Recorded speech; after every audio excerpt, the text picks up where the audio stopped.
Bon, mais écoutez, avant de débuter, puisque c'est la dernière, prenez 30, pas 30 secondes, 10 secondes simplement pour vous lever, s'il vous plaît. Levez-vous pour vous étirer. Ça fait longtemps, Le temps de préparer le petit numéro. Merci à vous. Tirez-vous un peu. Question de se détendre. Allez, on reprend, tout doucement. Merci, on peut se rasseoir. Alors, comme ça m'a permis de placer les chaises.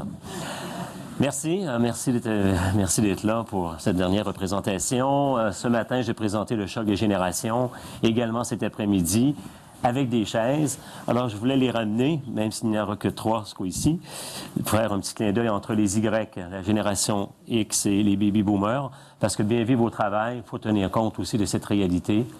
Vous avez cette réalité-là dans vos organisations. Il y a des baby-boomers qui sont là, hein, plus ou moins entre les 50 et les 68 ans.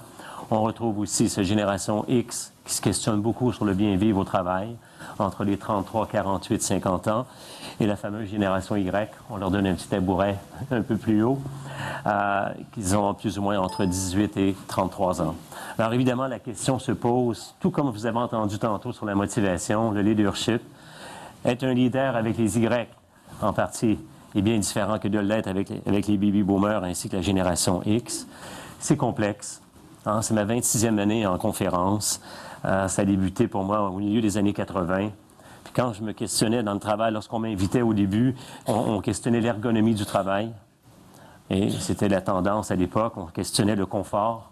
Est-ce qu'on était bien assis? Est-ce que le costume était convenable? Les lunettes bien ajustées? La luminosité, la ventilation? Et on disait, enfin, j'ai un climat de travail qui correspond. Les années passent et on se rend bien compte que la réalité est en train de changer et elle nous rattrape un peu. Certains gestionnaires, managers, le style n'a pas suivi. On l'a entendu également pendant la journée. Vous avez assisté, vous l'avez entendu également hier pour ceux qui y étaient. Pas facile d'adapter votre style de management avec les réalités qui bougent très rapidement. Et on voit bien que les tendances ici se disent, bon, qu'est-ce qu'on fait avec ça? Hein? On voit bien que les X et les Y ne cessent de vous questionner sur la qualité de vie, ne cessent de vous questionner sur la conciliation famille-travail. Il n'y aura pas de retour en arrière. Un volet, dès le départ, pour bien mesurer l'impact du bien-vivre au travail, donnez du sens, s'il vous plaît. Donnez du sens entre le lien rationnel et le lien émotionnel. Il faut que les deux soient intimes, beaucoup plus rapprochés maintenant.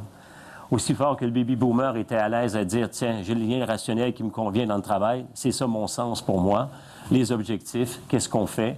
Le faire est plutôt clair, je me sens bien à l'intérieur de ça. » On voit bien que les émotions ici vivent un rôle de plus en plus important. Oui, ça va se vivre davantage. La raison est simple. Les maladies ont changé. Vous l'avez entendu avec moi sur le choc des générations ce matin ou cet après-midi. J'ai présenté le congrès en Suisse pour les médecins et on me questionnait énormément puis se questionne beaucoup sur qu'est-ce qui va se passer dans les années à venir par rapport à la santé mentale dans le travail. Aussi fort que le corps a joué un rôle important, le bien-vivre autrefois, c'est ici que ça se passait. Hein? On a corrigé l'alimentation. Beaucoup d'organisations se sont arrêtées à cette réalité. On a réussi à informer et à inviter beaucoup des collaborateurs à en prendre conscience. On a compris toute l'importance aussi de bouger. Ça fait des années qu'on en parle. Il y en a qui l'ont bien intégré à l'intérieur de leur vie personnelle et professionnelle. Et il y en a d'autres que, bon, évidemment, il faut répéter très souvent. Mais c'est une réalité qu'on vit tous. On sait tous qu'il y a 168 heures dans une semaine. Il y a 24 heures, on multiplie par 7. Ça ne change pas, quel que soit le continent. On en travaille approximativement à peu près 50. Si on y ajoute le transport, les déplacements. On en dort 48,2. On dort entre 5h30 et 7 heures dans une journée. 500 heures de moins que nos parents à l'époque. Est-ce qu'on était mieux dans les années 50, dans les années 60, dans les années 70? J'ai fait le travail, j'ai observé, j'ai fait les recherches pour vous. C'était moins compliqué. Beaucoup moins compliqué que de vivre aujourd'hui. Autrefois, c'était moins complexe. C'était moins complexe que de vivre dans les années 60-70. On vivait sur des territoires entre 2 et 4 km². Et on était plus solidaire avec un D. Ici, on est plus solitaire avec un T. Il n'y a qu'une lettre qui les sépare. Alors, on voudrait bien les solidariser, être collectif et responsable. Mais vous savez que c'est un défi. Ah que oui. Et évidemment, d'une culture collective, nous sommes tombés dans une culture beaucoup plus individualiste. Alors, évidemment que le bien-vivre ici est beaucoup plus... Et chaque individu se questionne, en quelque sorte. Alors, à travers le temps, on voit que le 168 heures, on enlève 50, on en enlève 48,2, on dort 5h30 à 7 heures dans une journée, on est en relation, on est en couple, en famille, entre 12 et 22 heures par semaine. Pour ceux et celles qui sont célibataires, on est à la recherche d'être en couple 10 heures par semaine. Il nous reste 8 pour les loisirs. Alors, regardons le temps. On veut vivre chacun d'entre nous. Mais le travail est à la grande partie du temps éveillé dont les gens, à tous les jours que vous recevez, en fait, les meilleures heures dans une vie, bien souvent, on les passe au travail. Alors, évidemment, l'expérience qu'on va y vivre a un impact considérable. On a amélioré. On a même intégré le feng shui dans le travail. Tiens, pourquoi pas travailler dans le rose et dans le bleu? Peut-être qu'on se sentira mieux. On a donné des espaces aux travailleurs, aux collaborateurs. On a mis la lumière dans le monde du travail. On dit, tiens, on va améliorer, on va aménager, on va réaménager. Et on se dit, mon Dieu, ils vont être mieux. Non. C'est pas suffisant. Finalement, il nous faut encore autre chose. Vous avez entendu tantôt votre collègue vous parler de la motivation qui n'a rien à voir avec la rémunération. On en parle dans tous les continents. Ça ne change pas.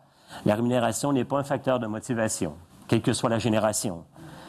Mais donnez du sens, s'il vous plaît. Donnez du sens, le sens entre ce qui est vertical dans votre travail. On doit aussi y trouver l'horizontalité. Les émotions sont vives ici. Vous savez, autrefois, c'était pas compliqué d'être en couple. Nos parents ont été mariés pendant 45 ans. On leur demandait, est-ce que vous vous aimez? On ne parle pas de ça. Ils n'en parlaient pas. Est-ce que vous vous embrassez? On ne parle pas de ça. On parle de quoi? On ne parle pas. C'est pour ça que ça va bien. Alors, c'est pas nécessaire. Autrefois, l'éducation n'était pas compliquée. Elle était verticale et paternelle. Et autoritaire aussi. Et on disait qu'un mot, assis, et on s'assoyait. Va jouer, on allait jouer. On entrait, va te coucher. C'était pas compliqué. Aujourd'hui, un enfant, c'est complexe. Quand j'ai écrit L'enfant roi, j'ai bien compris que les générations à venir m'inquiétaient un peu. Explique à maman ton sentiment, c'est compliqué. Regarde maman, est-ce que tu m'aimes? Est-ce que tu aimes maman? Moi, je t'aime. Alors écoutez, là, calmez-vous, là. Elle a 3 ans. C'est tôt pour lui demander. On lui demande tout le temps. Et l'enfant, il vit dans un monde aujourd'hui. Et parfois, il a hâte de sortir. Lâche-moi, je vais mourir ici. Il arrive dans le travail à 20 ans. Il dit à l'employeur, tu sais, on m'a pas dit non souvent. Il va falloir que tu trouves des solutions. Alors, évidemment, ça représente un défi, puisqu'il ne l'a pas entendu très souvent. Et vous allez lui dire souvent, attention, là. Permettez-moi de vous donner les 3 ou 4 éléments du mal-être au travail. Et c'est occidental. Hein? Le premier facteur, c'est numéro 1, c'est la pression des actionnaires. Et vous le savez comme moi, il est là et bien calé. Hein? Bon, et vous le savez. On le sait, M. Alain, c'est quelque chose. Hein? Il y a la pression des actionnaires. Il y aura toujours la notion de la rentabilité. Une entreprise doit être continuellement rentable. Hein? Bon, et le troisième volet, c'est la compétitivité, et l'autre, c'est la culture de la performance, de la haute performance. Ces volets-là sont derrière toutes les générations que vous côtoyez tous les jours. Mais est-ce qu'on peut y arriver aussi dans le bien vivre? On y va avec donner du sens. Donner du sens quand vous rentrez en scène et quand vous rentrez en relation. C'est de créer beaucoup de relations maintenant. C'est de la relation, votre travail. J'ai entendu le mot leadership tantôt. C'est complexe. Est-ce que vous avez... Oui, est-ce qu'il est variable d'un milieu à l'autre? Est-ce qu'on peut l'être un par rapport à l'autre? Il n'y a pas qu'un style. Ça va de soi. Hein? Je ne suis pas sûr nécessairement que le baby boomer, si je me mets à sauter partout puis il rend juste la situation un peu comique et le fun, ça va être suffisant. Évidemment que chez nous, selon les continents, mais si je ne les fais pas rire, ils n'embarquent pas. Carole, c'était pas assez drôle. Hein? Nous, on veut rire un peu. Alors, voyez-vous, déjà là, on a un défi. Ça va de soi. C'est comme la génération X. Je ne cesse de dire aux hommes, tu veux le bien vivre de ta femme, toi? Ah oui. Quand tu rentres à la maison, ne rentre pas tout de suite. Non, reste dans le stationnement. Prépare-toi avant d'entrer. Car elle a beaucoup de questions à te poser. Ah oui, beaucoup. Alors je dis aux hommes, n'entrez pas. Les 35, les 45, les 55, restez là. Car elle est de l'autre côté, puis elle se dit, j'espère qu'il me dira quelque chose de spécial. Sinon, ça ne fera pas grand-chose de différent dans ma vie. Même chose dans le travail. C'est beau. Le bien vivre au travail, ici, c'était long. Ils ont été travailleurs du corps. Ils ont forcé. Ils ont poussé. C'était long avant de leur dire merci, ici.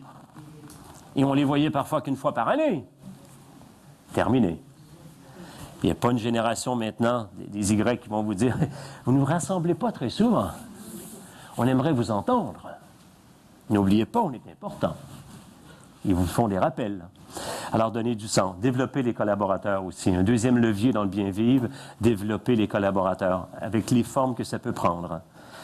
De plus en plus, chez nous, je suis obligé de dire aux entreprises, j'aimerais bien faire cette entreprise, mais s'il vous plaît, emmenez-moi les conjointes en soirée.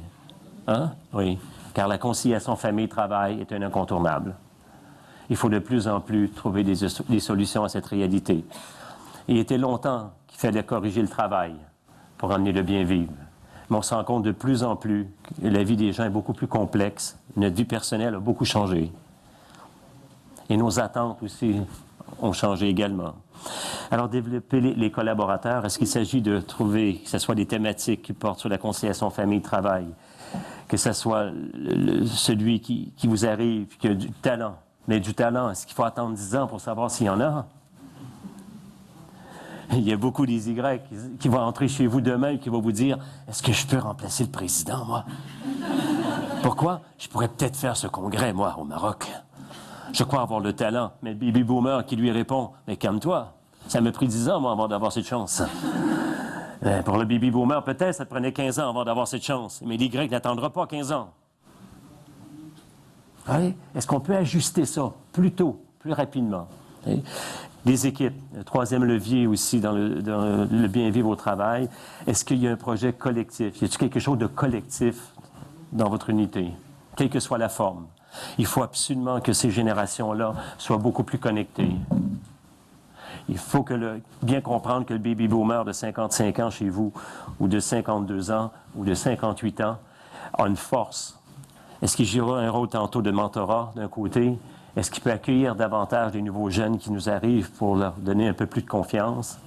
C'est intéressant. Okay? Le bien-vivre au travail n'est pas une responsabilité juste du manager ou de la haute direction. Ils ont un rôle à jouer eux aussi. Pas toujours passif, en quelque sorte. Ils ont un rôle également où ils peuvent contribuer, en quelque sorte. Alors, développer une équipe ici.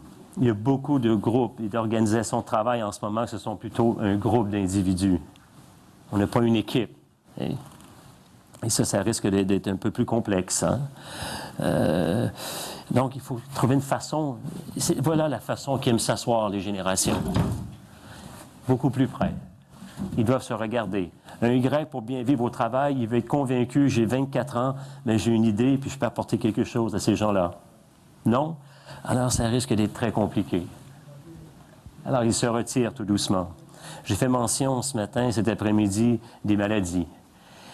Comprenez bien que les déplacements se font de façon importante actuellement.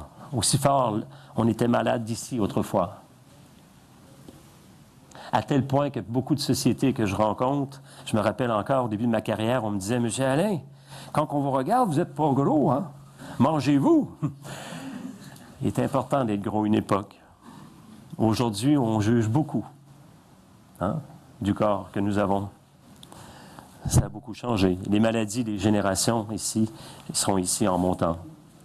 La santé mentale sera un enjeu important. Quand vous arrivez, chacun d'entre vous, dans vos milieux de travail, n'entrez pas tout de suite quand vous arrivez le matin. Restez dans le stationnement. Préparez-vous pour rentrer. Demandez-vous comment vous êtes prêts. Le bien vivre au travail, ce n'est pas d'investir davantage puis de réaménager les bureaux. Puis d'agrandir des espaces, puis mettre des plantes, etc. Ou d'avoir un gym, si vous voulez. Hein? Absolument pas. C'est une attitude. Beaucoup plus, ça relève d'une attitude. Et c'est gratuit. Si vous avez l'humeur à la fête, si vous avez l'œil qui porte vers l'œil, si vous regardez quelqu'un 3 secondes dans l'œil, déjà là, vous créez une belle émotion. Et les générations ici, ils vivent 100 km, 200 km à l'heure. Très complexe. Alors, essayons de donner un peu de douceur. Hein? Donc, on crée une équipe, on donne du sens, on développe nos collaborateurs, on essaie de créer une équipe. Rencontrez vos gens plus souvent maintenant, s'il vous plaît. Et moins longtemps, mais plus souvent, pour les rassembler. Car le mal-être au travail, des conditions qu'on a données tantôt sont les mêmes pour chacun d'entre vous. Et ça ne change pas. Et des organisations que je fais, je me dis, mon Dieu, combien de temps encore vous allez être gestionnaire, vous? Pourquoi vous me dites ça, M. Alain? Vous ne souriez pas beaucoup. Encore dans un auditoire récemment, il y a une dame qui me regardait comme ceci. C'est compliqué. Au bout de 20 minutes, je dis aux gens, prenez une pause. Mais j'ai dit, vous restez assise. Je dis, madame, c'est compliqué. Hein? Elle a fait beaucoup de formations dans votre vie. Beaucoup. Je suis inquiet. Elle m'a dit, pourquoi? Vous ne souriez pas beaucoup. Rappelez-vous de la communication. En 2013, elle a beaucoup changé. Il y aura toujours la valeur de 8 à 20 pour les mots. Ça n'a pas changé. Il y aura toujours la valeur de 38 pour la tonalité, aussi bien en Amérique que chez vous. Mais ce qui a changé, c'est le 55 %. Il est attribuable seulement à votre visage. Et il y a des gens, parfois, tu les regardes. Mon Dieu, que tu as l'air fatigué, toi. Rentre pas tout de suite. Prépare-toi!